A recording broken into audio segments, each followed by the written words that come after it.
Investigation into the private prison industry takes us straight to the governor's office tonight. A lobbyist with the governor's ear, tens of thousands of dollars in political contributions, and a connection to SB 1070 grabbed our attention. And investigative reporter Morgan Lowe went searching for the answers. Governor Jan Brewer took center stage the night she officially won her party's nomination. But standing right behind her was a man you probably wouldn't recognize. He's her campaign chairman, policy advisor, and a lobbyist for the largest private prison company in the country. His name is Chuck Coughlin, and he's one of two people in the Brewer administration with ties to Corrections Corporation of America. The other is former CCA lobbyist and current Brewer communications director Paul Senseman. His wife still lobbies for CCA. Last month, when we asked the governor about these staffers... Are you aware that they were lobbyists for Corrections Corporation of America? She did not want to talk about it. According to campaign finance records, CCA executives and employees donated more than $1,000 to the governor's re-election campaign.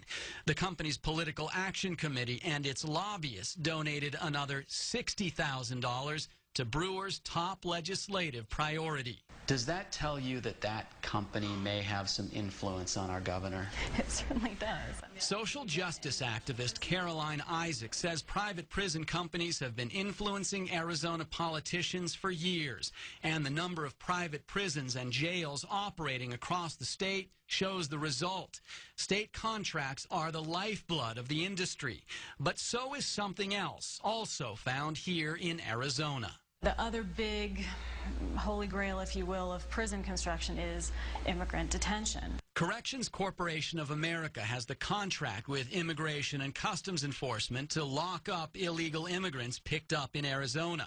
Tough immigration laws like SB 1070 could send thousands of new bodies its way and millions of dollars. Of course, it's no brainer. But that's not what CCA's lobbyist, Chuck Coughlin, told us. He said illegal immigrants picked up by local police on local charges do not end up in his clients' facilities. Here he is on KAET's Horizon. When somebody gets arrested, they go to jail. There are no private jails. Those are public jails.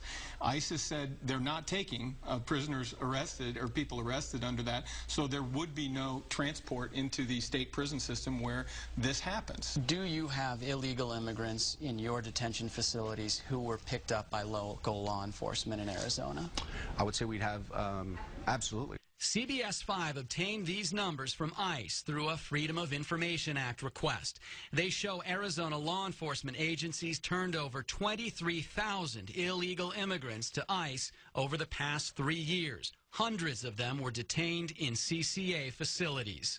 Anyone that is a serious criminal or presents a flight risk is more than likely going to end up in a detention center here in Arizona.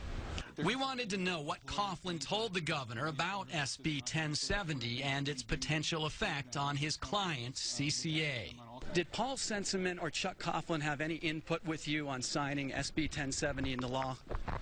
Okay, we're done. Brewer wouldn't talk to us about it, and after weeks of emails negotiating an interview, Coughlin backed out, sending us an email from CCA that says, in part, CCA has neither directly nor indirectly attempted to influence immigration policy, including SB 1070, and absolutely did not engage anyone in the governor's office on signature of that bill.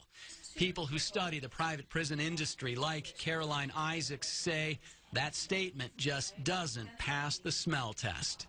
My reaction to that statement is, then why did they give them all that money?